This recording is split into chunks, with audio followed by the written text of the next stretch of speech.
જય શ્રી કૃષ્ણ. આજે મારા હૃદયમાં એટલો આનંદ ઉભરાય છે કે હું તમારી સાથે આ બધી વાતો કરી શકું છું. મેં daughter of west program eagle સ્ટેડિયમમાં કર્યો હતો. એ અહીંયાથી 15 કિલોમીટર દૂર હતું અને અમે 6 થી 7 લેડીઝ જ જતા હતા. તો ત્યાં એ બધું ઇંગ્લિશમાં હતું. એ ઇંગ્લિશ આપણને બોલે તે સમજણ પડે પણ આપણે એની સાથે બોલી ના શકીએ. તો તે વખતે જ નક્કી કરેલું કે ભાઈ આપણે ગુજરાતીમાં કંઈક થાય તો ઘણું સારું. પરંતુ જ્યારે સન ઓફ વેસ્ટ નો પ્રોગ્રામ આ લોકોનો ચાલતો હતો ને ત્યારે આપણને એવું થાય કે આ લોકો એકલા શીખે છે. આપણને ઘરે આવીને કંઈ શીખવાડે નહીં કે આવું કરવાનું. તો આપણે આ કરવાનો એકદમ ઈચ્છા થઈ કે આપણે આ લોકોને કહીએ કે કરે કંઈક કામ. તો આ સ્વપ્નો સાકાર કરવા માટે મહેન્દ્રભાઈ, એટલે તમારા બધાના મહેન્દ્રભાઈ,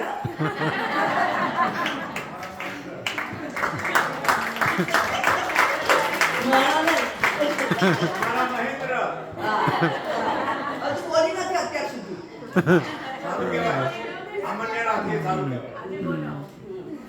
મહેન્દ્રભાઈ અને યુનાઇટેડ સિનિયર ક્લબ એ લોકોએ અવિરત પ્રયત્ન કર્યો. ઘણી મુશ્કેલીઓ આવી, ખાસ કરીને આ લોકોના ફંડિંગમાં પ્રોબ્લેમ હતો, પરંતુ આ વર્ષે પહેલી વાર એ શક્ય થયું અને આજે આપણે સૌ અહીંયા આપણા જ ઘર આંગણે આપણા જ શબ્દમાં આ લાભ લઈ શક્યા છીએ. આ યાત્રા માત્ર શીખવાની જ નહોતી પરંતુ એકતા અને સેવાભાવની યાત્રા હતી. અમે બહેનો મળીને કાર્યક્રમનું આયોજન કર્યું. હાજરી પૂરવાથી લઈ ખુરશી ગોઠવવાનું, ચા કોફી નાસ્તા બધાને એકદમ વ્યવસ્થિત બેસાડવાના, એ બધું કામ એકલી બહેનોએ જ કર્યું છે. તો થેન્ક યુ બહેનો.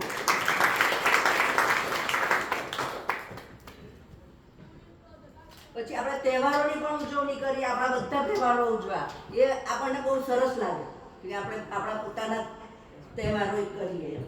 તો શ્રાવણ માસ કર્યો, રક્ષાબંધનનું ગીત ગાયું. શ્રાવણ મહિનામાં સોમવારે આપણે બધા ભેગા થઈએ, પણ આપણે તો બુલડોગમાં જ થવાનું એટલે ગુરુવાર થતા.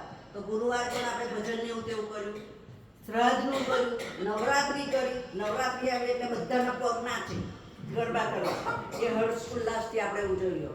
નવરાત્રિમાં આપણા પગ એકદમ ઝળમી ઉઠે એ રીતે આપણે શરૂઆત કરી હતી. શરૂઆતમાં આપણે રાષ્ટ્રગીત કરતા હતા, કારણ કે આપણે જ્યાં પણ હોઈએ આપણું ભારત આપણા હૃદયમાં વસે છે, એટલે આપણે પહેલું રાષ્ટ્રગીત ગાતા હતા.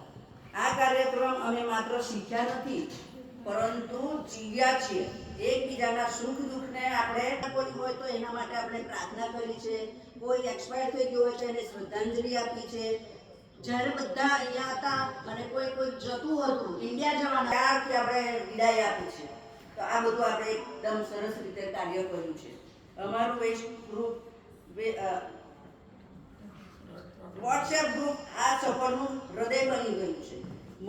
માહિતી આપવી, અનુભવો આપવા, વિડીયો શેર કરવો અને દર અઠવાડિયે કંઈક ને કંઈક નવું શીખવાનું મળે એ આપણે વોટ્સએપમાં મૂકીને પણ શીખતા હતા. આજે ગ્રેજ્યુએશન દિવસ આવી ગયો છે. ગ્રેજ્યુએશનમાં આપણે સાબિત કરવાનું છે કે એકતા હોય, સેવાભાવ હોય અને શીખવાની જે તલપ હોય એ આપણને કોઈ રોકી શકતું નથી. કોઈકનું સપનું એકદમ સરસ સાચું પડી જાય છે કે આપણે અહીંયા આવીને ઘણું બધું શીખ્યા છે. તો સભ્યોને પૂરા ઉત્સાહ સાથે ભાગ જેને લીધો છે, શીખવાની લાલચ દેખાડી છે, તે પ્રશંસનીય છે. યુનાઇટેડ સિનિયર્સ ક્લબનો સતત સહકાર મળ્યો છે, જેના કારણે આપણે આપણું આયોજન શક્ય બન્યું છે. હવે આપણો ધ્યેય એ છે કે અમે જે શીખ્યા છે, આપણે લોકો જેટલું પણ શીખ્યા છે, ઘણું બધું શીખ્યા છે, એ બીજાને પણ શીખવીએ અને જીવનમાં ઉતારીએ. ભવિષ્યમાં ફરીવાર આવી તક મળે તો તેનો પૂરો લાભ આપણે લેવાનો છે. એટલે ફરીવાર આ બુલડોગનું આપણે ડોટર ઓફ વેસ્ટ ચાલુ થાય તો આપણે બધાએ ભાગ લેવાનો છે. આ સાથે હું મારા હૃદયપૂર્વક આભાર માનું છું નીનાજીનો, લેલાજીનો, અનિશાનો, હરપ્રીતજીનો, નીલોફરજીનો. અને આ બધા આપણને એટલી હેલ્પ કરી છે એ આપણે એનું યાદ રાખવાનું છે. તો તાળીઓ સાથે એમનું